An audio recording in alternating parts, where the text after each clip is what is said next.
Hey everyone, स्वागत है आप सभी का रक्षा अनप्लग्ड पर। बात करने वाले हैं आप सबकी प्यारी डीडू यानी कि फेकावना डीडू के बारे में। जी हाँ, इनके व्लॉग्स जो आप हाल फिलहाल देख रहे हो, केदारनाथ धाम के व्लॉग्स हैं। ये अच्छे से दर्शन कर चुके हैं, वहाँ से निकल भी चुके हैं, ऑलमोस्ट देहरादून पहुँचने वाले हैं। ऑब्वियसली पहुँच चुके होंगे, हो सकता है मुंबई भी अभी तक वो लैंड कर चुके हों।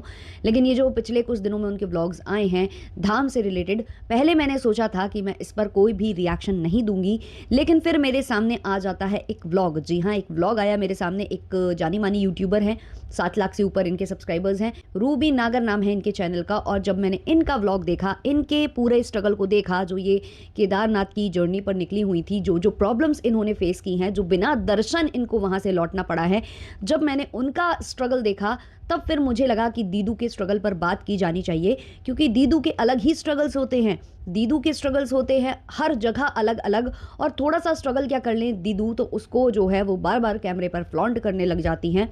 वहीं सेम टाइम जो आम जनता वहाँ दर्शन के लिए गई है, उसकी भी बातें हमें यहाँ रखनी चाहिए।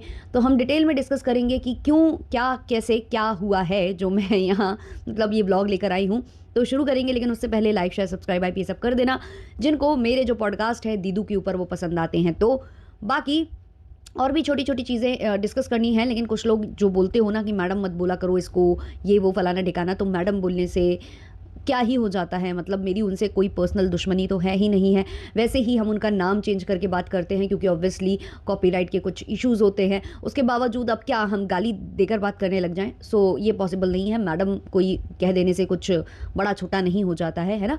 तो वो एक रिस्पेक्टेड शब्द है मुझे लगता है, और ऐसा बोलने से, मैम मैडम बोलने से कोई आप नीचे नहीं गिर जाओगे, कहीं धरती में नहीं धंस जाओगे। तो मुझे ठीक लगता है मैडम बोलना, तो मैं बोलती हूँ। उसमें कोई ऐसे बुरी बात मुझे नहीं लगता होनी चाहिए। चलिए शुरू करते हैं पॉडकास्ट। तो जैसा कि आप देख रहे थे कि इनकी पूरी जो जर्नी है वो पक्का मुझे ऐसा लगता है स्पॉन्सर्ड है इस फैमिली के द्वारा जिनके साथ ये गए हुए हैं। ऑब्वियसली इनके घर जब शादी थी और मैडम को इनवाइट किया गया था, तो इनको मतलब बुलाया गया था एज अ सेलिब्रिटी गेस्ट, और ऑब्वियसली उसके लिए पे किया जाता है कुछ जगह। मैडम तो वैसे भी ऐसे हर जगह मुंह उठाकर नहीं जाएंगी जब तक कि उनको अच्छा खासा पे नहीं किया जाए। उन्होंने ड्रेस भी उठाई थी, मतलब लहंगा उठाया था, तो ऑब्वियसली वो भी प्रमोशन के मतलब या कोलैबोरेशन के तौर पर था। वो अपनी हेयर स्टाइलिस्ट को लेकर गई थी, तो वहीं कहीं नहीं पहुंची हुई थी वो पक्का उनको जो है ना पेड ऐसे करके जो बुलाते हैं शादियों में सेलिब्रिटीज़ को, वो था। अब उनकी इनसे कुछ ज़्यादा ही घनिष्ठ मित्रता हो जाती है, तो मुझे लगता है कि फिर उन्होंने ये प्लान बनाया। ये गई होंगी तो बातचीत हुई होगी और डिस्कशन हुआ होगा, तो उन्होंने सोचा कि चलो एक ट्रिप प्लान करते हैं जिसमें हम इनको भी लेकर जाते हैं संग में। बदले में क्या, बदले में इनका कैफ़े प्रमोट कर देंगी जो भंभावना मैडम है वो। और वो चीज़ हुई भी, आपने देखा है, इन्होंने भर भर कर प्रमोट किया है। मतलब दिशा निर्देश भी दिए हैं कि कहाँ है उसकी दिशा, किस जगह वो लोकेटेड है, सब कुछ बताया गया है, जो कि पविनाश जी ने बताया था। तो ये पूरा का पूरा इनका जो है ना प्रमोशनल इवेंट था कि भाई एक हाथ दे एक हाथ ले, वैसे ही कुछ हुआ है। और इस पूरी ट्रिप में भर भर कर जो ये हरकतें कर रही हैं, चाहे वो फेकावना दीदी हों, चाहे वो हमारे जो पविनाश जीजू हों, मैं जीजू और दीदू क्यों बोल रही हूँ, अरे हमारी बेटी और दामाद जिस हिसाब से बिहेव कर रहे हैं इस पूरे ट्रिप पर, मुझे ऐसा लगने लगा है कि वो लोग भी अब इनसे मतलब तरस आ चुके हैं। जी हाँ, उनके फेस पर दिख रहा है कि बस कर बहन बस कर। हालांकि ये काफ़ी ज़्यादा कंट्रोल करते हैं खुद को। जब पैसे वाले होते हैं उनके आगे इनका बिहेवियर अलग हो जाता है, उनके आगे इनकी टोन अलग हो जाती है, हंसने का तरीका चेंज हो जाता है, बोलने का तरीका चेंज हो जाता है। फिर भी वो लोग इरिटेट हो रहे हैं, तो सोच लीजिए जब ये अपने असली रूप में होती हैं, अपने असली वाले लोगों के संग, तो वो कितना ज़्यादा पक जाते होंगे इनसे। और इसी वजह से टाइम टू टाइम इनके ग्रुप से कुछ लोग नदारत हो जाते हैं, फिर वापस आ जाते हैं, फिर नदारत हो जाते हैं, फिर वापस हो जाते हैं, क्योंकि उनको भी लगता है टाइम प्लीज़, उनको लगता है भाई थोड़ा थोड़ा डिस्टेंस मेंटेन करने की ज़रूरत है, बहुत ज़्यादा एग्जॉस्ट हो रहा है। तो वो सारी चीज़ें हैं। तो वो लोग भी इनसे थोड़ा तो तरस आए हैं। और ये चीज़ मैंने तब भी बोली थी जब इनके घर में जो गोद भराई वाला फंक्शन हुआ था, उसमें जो पविनाश है वो बहुत ही अजीब तरीके से बन बनकर बोल रहा था, जैसे वो नहीं बोलता है। मतलब वो कुछ ज़्यादा ही प्रिटेंशियस हो रहा था वो। और मैडम भी, कई जगह मैडम भी, और कई जगह मैडम तो अलग ही दहाड़े मार रही थी। तो उनका चलता रहता है। हाँ, अगर वो क्रिकेटर जी होते, मतलब उनकी वाइफ तो थी ही, लेकिन इनका ग्रुप ज़्यादा बड़ा था ना, वो वाइफ अभी नई नई जुड़ी हैं, तो ये थोड़ा सा वो फ्री हो रही थी। लेकिन अगर मतलब मुझे ऐसा लगता है अगर वो क्रिकेटर भी वहाँ मौजूद होते तो उस टाइम पर फेकावना दीदी थोड़ा सा मतलब सही से बिहेव करने लग जाती, क्योंकि वो पैसा, इंसान और ओहदा देखकर थोड़ी सी चेंज हो जाती हैं। तो वही सब चेंजेस यहाँ भी दिखाई दे रहे थे कि उस तरीके से भी ये नहीं कर रही थी, जैसे हंसने लगती हैं दहाड़ मार मार कर या जो भी है, वो कम दिखाई दे रहा था। लेकिन स्ट्रगल बहुत ज़्यादा था गाइस, स्ट्रगल बहुत ज़्यादा था। देहरादून में भी बहुत ज़्यादा स्ट्रगल था। कॉफ़ी का स्ट्रगल तो इतना ज़्यादा था कि भाई मैडम तो ये कह रही थी कि मैं तो निकलने वाली हूँ, तो मेरे मुंह में कॉफ़ी डाल देना, मतलब इतनी तरीके की बातें भी इन्होंने कर ली। इवन जब ये गई हैं ऊपर दर्शन करने के लिए, जब ये पहुंची हैं, इन्होंने हेलीकॉप्टर का सहारा लिया है ना, तो उससे ये पहुंची हुई हैं, तो वहां पर भी इनका कंटिन्यूसली वही चल रहा था, कॉफ़ी कॉफ़ी कॉफ़ी कॉफ़ी, है ना। कॉफ़ी से आगे बात ही नहीं करती हैं, सबसे बड़ा स्ट्रगल तो कॉफ़ी है। और इनका सब कुछ प्लान्ड था, इनके मतलब सोचिए, इन्होंने बैठकर आरती की है, वहाँ पर आरती की है, अच्छे से दर्शन किए हैं, इनका टाइम फिक्स था और ये एरोप्लेन से जाने वाली थी, लेकिन वहाँ पर विजिबिलिटी का कुछ इशू आ रहा था जिस वजह से डिले हो रही थी फ़्लाइट। तो इन्होंने जो डिले हो रहा था चॉपर वगैरह जो जाने के लिए, तो इन्होंने मतलब लगा लिया, मतलब सोर्स लगा लिया। देखिए आप, ये खुद बोली हैं अपने व्लॉग में और धन्यवाद दी हैं वहाँ के सीएम का कि उन्होंने मतलब हमारी मदद की और हम वहाँ तक पहुँच पाए, दर्शन कर पाए। उन्होंने बहुत ही अच्छे से हमारी प्रॉब्लम को सुना और हमारी प्रॉब्लम सॉल्व भी की, वरना हमारा कुछ नहीं हो पा रहा था यहाँ आने का, और हमारा फिक्स था टाइम दर्शन का और आरती का। ये इन्होंने खुद अपने व्लॉग में बताया है। और ये आप थोड़ा सा ध्यान देना, क्योंकि आगे जब मैं वो रूबी नागर जी की बात करूंगी ना, जो गई हैं केदारनाथ धाम, उनके बारे में फिर आपको पता चल जाएगा कि मैं ये सारी बातें क्यों कर रही हूँ। उसके बाद इनको अच्छे से दर्शन होते हैं, आरती करती है, ये खुद बताती हैं कि बहुत मज़े के दर्शन हुए, बहुत अच्छे से हुए, मतलब इतने अच्छे से हम यहाँ बैठे हैं, दर्शन हुआ है, मतलब हम लोगों ने तो एक्सपेक्ट ही नहीं किया था। उसके बाद सीधे इनको ऐसा मतलब होटल रूम करा कर दिया जाता है जहाँ पर बिल्कुल सामने से ये मंदिर को देख सकती हैं। और वो जो रूम है वो भी करा के देने वाले वही लोग हैं, क्योंकि वो सरप्राइज़ था इनके लिए। इन्होंने खुद कहा कि ये हमारे लिए सरप्राइज़ है। और इसमें भी ये लोग बड़ी बड़ी बातें कर रहे थे कि हम ये वीडियो रिकॉर्ड करेंगे अपने आने वाले बच्चे के लिए, ये बोलेंगे वो बोलेंगे, वो सब ठीक है, वो अपनी जगह ठीक है। पर अगर आपको याद हो कि कुछ दिन पहले मैडम ने एक स्ट्रगल की स्टोरी सुनाई थी, जब वो गई थी मतलब सरोगेसी के लिए, जब वो जा रही थी, सारे डॉक्यूमेंट्स कलेक्ट कर रही थी और मतलब जा रही थी, कोर्ट वगैरह के चक्कर काट रही थी। तो उस टाइम पर कोर्ट से इनको आदेश मिला था कि आपको ना सरकारी हॉस्पिटल जाना है और वहाँ से आपको ना सारे डॉक्यूमेंट्स वहाँ पर आपको पूरे जांचें करानी है और उसके पूरे जो कागजात हैं, जो भी आपको रिपोर्ट्स मिलेंगी, वो सबमिट कराने पड़ेंगे, तब हम मानेंगे, सरकारी हॉस्पिटल का हम मानेंगे। तो मैडम ने कितना रोना पीटना मचाया था, मतलब जिस हिसाब से वो सुना रही थी कि मैं लाइन में लगी हूँ, इतने इतने घंटे लगी हूँ, वहाँ इतनी प्रॉब्लम, उतनी प्रॉब्लम, वहाँ ये नहीं था, वो नहीं था। सुनाया था मैडम ने या नहीं? तो आपको लगता है जब मैडम दर्शन करने जाती हैं और वीआईपी दर्शन वो करती हैं, हेलीकॉप्टर से जाती हैं और वहाँ पर जाकर दर्शन करती हैं, आरती भी, मतलब वो पूरा उनका अलग से पेमेंट हुई होगी इन सब चीज़ों के लिए, क्योंकि अगर आपको पक्की बात है, क्योंकि अब जब आप इतने बड़े बड़े मंदिरों में जाते हो आपको पता है कि वहाँ पर एंट्री का अलग लगता है, फिर अगर आप आरती करवाना चाहते हो अलग लगता है, वीआईपी ट्रीटमेंट बिल्कुल अलग चलता है इन मंदिरों में।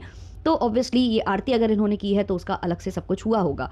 तो आपको लगता है कि ये बंदी ये जाएगी हॉस्पिटल में और ये ऐसे लाइन में लगेगी? क्योंकि मतलब वो तो आपको बहुत ही अच्छे से पता है कि मतलब ऐसी जगहों पर कितनी आसानी से काम हो जाते हैं। ये मतलब हार्श रियलिटी है, लेकिन है, जब मतलब वहाँ पर सिस्टमैटिक वे में सब कुछ हो रहा है तो वहाँ क्यों नहीं भाई, सब जगह हो जाता है। मतलब सेलिब्रिटी कल्चर, वीआईपी कल्चर कहाँ नहीं चलता है, कहीं मतलब लीगल वे में चलता है तो कहीं 2 नंबर तरीके से भी चल जाता है। तो मैडम कितना सुना रही थी, और यहाँ पर भी मैडम का स्ट्रगल नहीं खत्म हो रहा कि इन लोगों ने तो चाय भी नहीं पी, मैंने तो चाय भी नहीं पी, मैंने कॉफ़ी नहीं पी, इसने चाय पी ली, मतलब अलग ही इनका स्ट्रगल चल रहा था। जबकि इनको सब कुछ मतलब ऐसे सर्व हुआ है, इनके सामने सर्व हुआ है, और उसके कारण कहीं ना कहीं ऑडियंस है। ऑडियंस है, ये वही ऑडियंस है जिसको ये बातें सुना देती है, time to time rent video निकाल देती है, कोई इन्हें हिदायत देता है तो उनको बातें सुना देती है, कमेंट सेक्शन वालों को गंदी तरीके से लताड़ देती हैं। और आज उन्हीं ऑडियंस के बदौलत, उन्हीं सब्सक्राइबर्स के बदौलत इन्हें ये सब कुछ नसीब हो पा रहा है। चाहे ये फ्लैट खरीद रही हों, चाहे ये कहीं भी जा रही हों, चाहे इन्हें बड़े बड़े लोग इन्वाइट कर रहे हों पैसे देकर अपने यहाँ की शादी में, या फिर वो ये ट्रिप स्पॉन्सर करा रहे हों। इनका कहना है कि हम मतलब दोबारा जाना चाहते थे। मुझे तो नहीं लगता इनका कोई प्लान पहले था, क्योंकि ये तो विदेश की ट्रिप मारने वाली थी ना, आपको तो याद ही है, विदेश की ट्रिप मारने वाली थी जो कि बाद में कैंसिल हो गई। तो आपको क्यों लगता है कि ये पहले से प्लान्ड था? ये सामने से इनको अपॉर्चुनिटी मिली। और जो ये बोल रही हैं थैंक वैंक, तो आप खुद ही दिमाग लगा लो कि जब ये गई थी लास्ट टाइम जब ये गए थे तब तक कंसीव हो चुका था, तो उसके थैंक यू तो ये बोली आई थी ना महादेव को। और वैसे भी आपने कितना ही इनको पूजा पाठ करते देखा है, इनके घर का जो मंदिर है वहाँ आपने जब से ये इस फ्लैट में शिफ्ट हुई हैं खड़े हुए देखा है।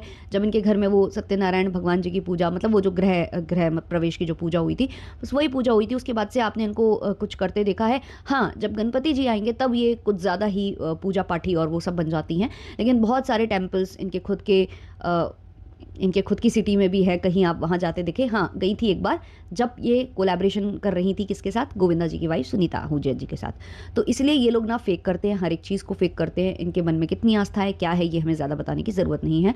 उसमें भी इनका दिमाग आधे से ज़्यादा ये चल रहा था कि हमारी ये टाइम पर नहीं है, वो टाइम पर नहीं है, हम इस टेम्पल नहीं जा पा रहे क्योंकि हमारी फ़्लाइट, भाई छोड़ दो ना, चौपर छोड़ दो, चले जाओ, करे आओ दर्शन। लेकिन फिर आपके बस की नहीं है कि आप उतर के भी जा सको वहाँ से नीचे, है ना। और जो कंडीशन दिखाई है रूबी नागर जी ने अपने व्लॉग में, उसके बाद तो मतलब मैडम तो जा ही नहीं सकती उस रास्ते, है ना। तो मैडम का अलग ही स्ट्रगल सुना रही थी मैडम, और वो पराठे खा खा कर अलग उनका अलग ही मतलब इन्जॉय किया है उन्होंने इस ट्रिप को बहुत ही अच्छे से। बट अगर हम वहीं सेम टाइम देखें, ये रूबी नागर जी का व्लॉग जो मैंने आज देखा, जब मैंने मैडम का व्लॉग देखा ना, उसी के बाद उनका मेरे सामने आ गया। अब वो ना पूरी ट्रिप पर निकली हुई थी, अपने बच्चों को अपने जो रिलेटिव्स हैं उनके घर में छोड़कर निकली हुई थी। उनका काफ़ी ज़्यादा आस्था उनको है, तो दर्शन करने वो निकली। अब वो जब निकली तो पहले तो उन्हें ट्रैफिक का सामना करना पड़ा, काफ़ी घंटों वो चलता रहा। फिर उन्हें होटल रूम लेना पड़ा जो कि प्लान नहीं था, होटल रूम उन्होंने नीचे लिया। फिर उसके बाद जैसे तैसे यात्रा उनकी शुरू हुई, पहुंची वो मतलब 5-6 घंटे में रेंगते हुए 1 किलोमीटर की दूरी पार करके वो पहले वहाँ पर गई जहाँ पर वो गाड़ियाँ आप लगाते हो, स्टैंड तक पहुँच पाई वो, जैसे तैसे पार्किंग तक पहुँच पाई।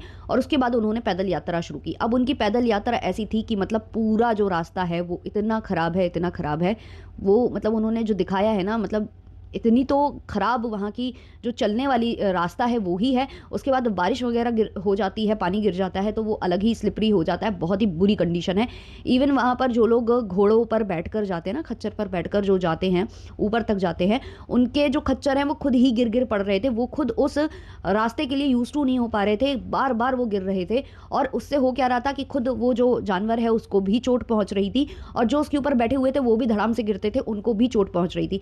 मतलब उन्होंने एक किस्सा सुनाया है कि एक खच्चर ऐसा था जिस पर यात्री बैठा हुआ था, और वो इतना फ्रस्ट्रेट हो गया वो जानवर कि उसने पहाड़ी से छलांग लगा दी। और जब उसने छलांग लगाई तो उसके संग उसका जो ऊपर उसके बैठा हुआ था जो यात्री जो जा रहा था दर्शन करने के लिए, वो भी गिर जाता है। और फिर रेस्क्यू टीम जब तक पहुंचती है शायद उनको वो मिले थे नहीं। तो ये वहाँ पर इतनी बुरी कंडीशन है।